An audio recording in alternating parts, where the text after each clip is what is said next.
Hello, I'm Martin Dorfling from Cataclysmic Science, and this is part 3 of the Atlantis series.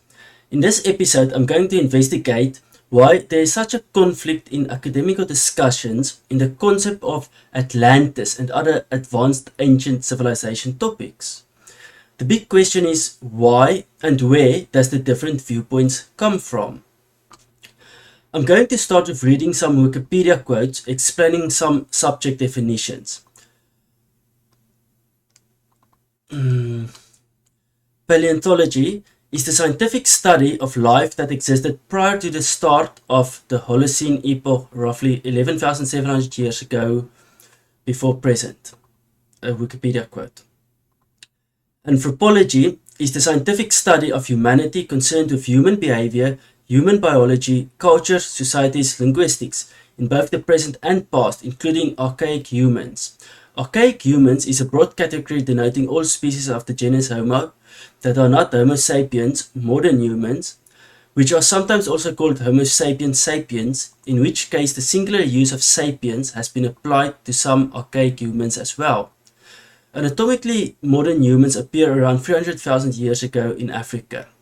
Wikipedia quotes. Archaeology, often termed as anthropology of the past, studies human activity through investigation of physical evidence. It is considered a branch of anthropology in North America and Asia, while in Europe, archaeology is viewed as a discipline in its own right or grouped under other related disciplines such as history and paleontology. Now, I want us to understand the concept of presuppositions. Wikipedia quote. A presupposition is an implicit assumption about the world or background belief relating to an utterance whose truth is taken for granted. Now I want you to go and look at different textbooks and university curriculums and see what the underlying presupposition of an entire archaeology academic course is based on. Thus, the basis for many modern academic archaeologists are built upon a presupposition of paleontology and anthropology, which determines the geological mechanism and human timeline. This is why you are most probably going to run into conflict with modern academic archaeologists when discussing the topic of advanced ancient civilizations. This is because most of the university curriculums that I could find seem to have only this one type of worldview for analyzing their data. So, to have an honest conversation, you have to establish all the participants' presuppositions or worldview about humanity and history and geology. There are basically three presuppositions. The first, uniformitarianism and Darwinian evolution, which is the underlying presupposition of most modern day archaeology qualifications. Number two is the second as number one, or uniformitarianism, but with some mysticism mixed in there where Prometheus or someone stirs the pot and aliens from another world intervenes. This is a very new age type presupposition.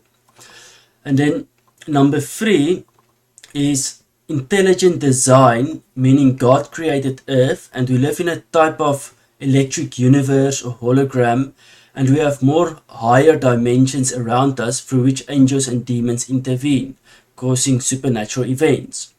These are roughly the three presuppositions or worldviews that most people subscribe to. So I'm going to show you a couple of controversial topics, and based on our different presuppositions, each group of us are going to interpret them differently. In 1841, the academical term dinosaur was created, and it literally means terrible lizard and replaces the word dragon. St. George was famous for slaying a dragon. Dragons or dinosaur fossils were reptiles that never stopped growing under a perfect atmosphere, which caused them and humans alike to live over 900 years before the flood. Just imagine the size of a current day Galapagos iguana or Australian Komodo dragon after living 900 years of continuous growth and in hyperbaric chamber type environments. Mm. Here you see the Ica stones in Peru shows human and dinosaurs together. The coelacanth fish, supposed to be prehistoric and extinct over millions of years ago according to paleontology, or my advice if you want to see a live one contradicting that millions of years extinction story, you can just go to South Africa and go watch them swim there off the coast of Durban. In 1977, the Japanese brought this creature's carcass out of the ocean. There's a debate and controversy whether it's a type of basking shark or family of the plesiosaur, which is what people believe Nessie, the Loch Ness monster, might have been, a plesiosaur. Also below is a photo of Lake Champlain monster, also in 1977 in the USA. Above is a picture drawn by the people on the Japanese ocean vessel that dragged out that carcass. Bottom right is a photo someone sent to Dr. Hovind of a dead creature on the beach, but it looks a lot like the Japan drawing from above. My point here is that if you come across the fossilized bones of any of these animals, you might wrongly think it's an extinct prehistoric animal based on your presupposition inherited from paleontology. 1923 California. This washed ashore. A creature with a 20 or 30 feet neck length. Again, in paleontology, if fossilized bones of these animals were to be found, it would probably be claimed that they were millions of years old. In anthropology, it's not much better. When given the same skull of a human to 9 different artists and told to create a sculpture, they came up with 9 different ideas of how it looked. Some with more monkey-like and some with more human-like features. It's all in the artist's imagination, and again, based on the underlying presupposition, often popularized by anthropology, that humans were once ape-like animals. So on another and separate skull on the top right, we see the eyebrows being very big. Apparently, the eyebrow ridge never stopped growing, and the size of this skull may indicate someone living over 200 or 300 or more years longer. This might be someone from our second advanced ancient civilization era, which is the post-flood generation era. This skull is perfectly human, just like us, just having lived much longer than any of us. But a funny name would be assigned to it by some anthropologists, probably calling it Neanderthal. I wonder if back in ancient times these people were sometimes referred to as the so-called demigods by the later and much younger generations.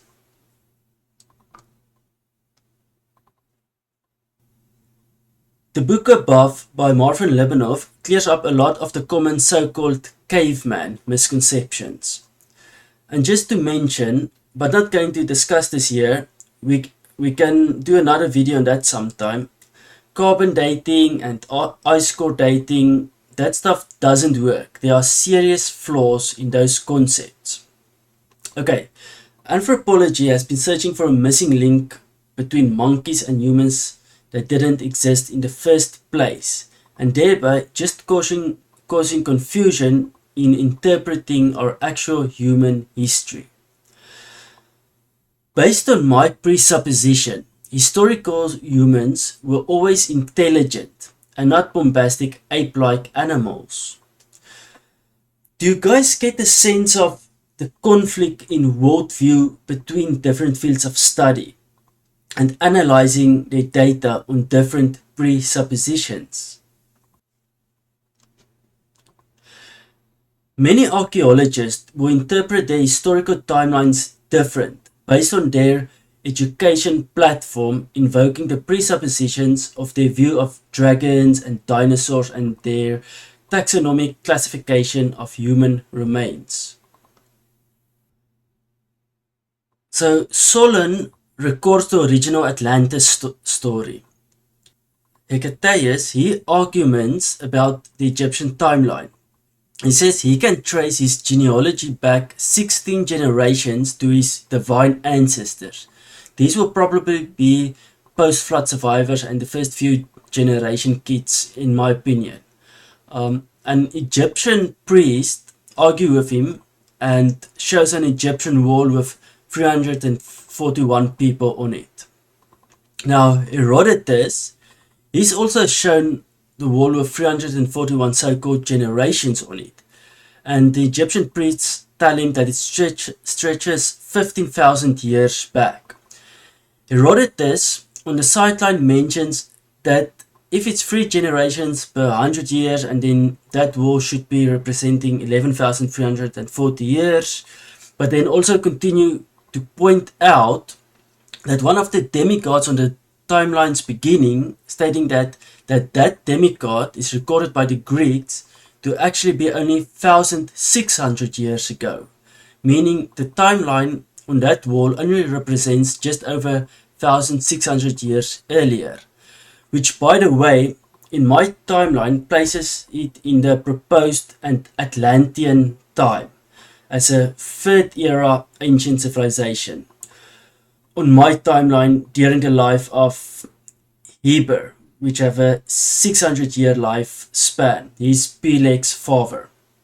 Thus, born second era and lived well into the third advanced ancient civilization era. Or maybe a third generation born after the flood. One of the people that possibly lived 400 years, right, fits in there. If it refers to that era, or who knows if there were again Nephilim involvement, which would create a demigod era maybe. So Herodotus insisted that Egypt was originally ruled by demigods. See, you can't just sculpture 341 figures on a wall and count the years in a linear line. Also note that there were no dates on the wall. Herodotus again points and says there are other names on there from other kingdoms. In Egypt's history, there were many kings that sometimes reign at the same time. At one time, there are 12 kings at the same time, and on another, there are 70 kings in 70 days. Also, the dynasties may possibly sometimes refer to individual regions. The wall, I believe, was just a collection of many rulers across the globe, or just family members of the royal household. Also, there are an ego war going on whose kingdom was the oldest back in those days. So Plato, he obtained the Atlantis story from Solon and claimed it to be 9,000 years ago. But from where Plato got his timeline from, I don't know. Solon was up in Sais and Hecataeus, and I believe Herodotus also, down in Thebes, which is over 600 kilometers apart.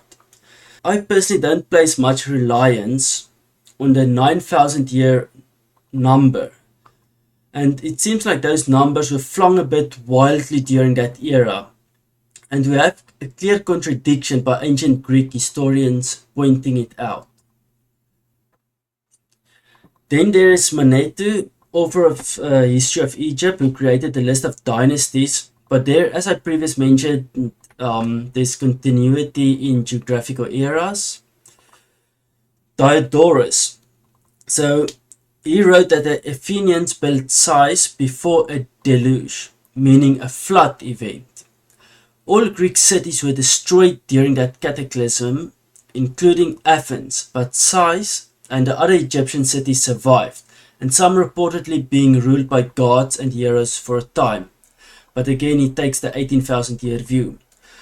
I'm just thinking again of Herodotus insisting the demigods ruling the ancient world. But also on what Diodorus said, I'm just wondering if this was a similar or the same Atlantis deluge or flood event. Yes, I know there's a couple of historical Mediterranean or Greek sunken cities, and some were recorded in some more recent days, but others may not be so recent and may stretch back to the same event that sank Atlantis. The main point of this section is that there is no actual continuous Egyptian genealogy or chronology dating back tens of thousands of years. And we can't count Egyptian figures on a wall linear, adding 340 something figures and give a tens of thousands of years timeline. Just a small example of something well documented during those early days is Abram going to war along with 5 other kings fighting against 4 other kings, and Abram himself taking approximately 400 of his own men. There seem to be many kings and kingdoms everywhere. You can't just count them on a wall linearly. I have a question. What is the foundation that you stand on for your timelines in establishing ancient civilizations and also in providing a connection between them? So in a friendly manner, I ask all of you out there to analyze your ancient civilization data based on different presuppositions and then see the different results. I will ask from everyone's theories to lay bare their basic presuppositions about anthropology, paleontology, and referencing their timelines and geological models. Hopefully with this, we can have constructive conversations and understand from which corner everyone enters into this topic of advanced ancient civilizations. I will see you in the next video.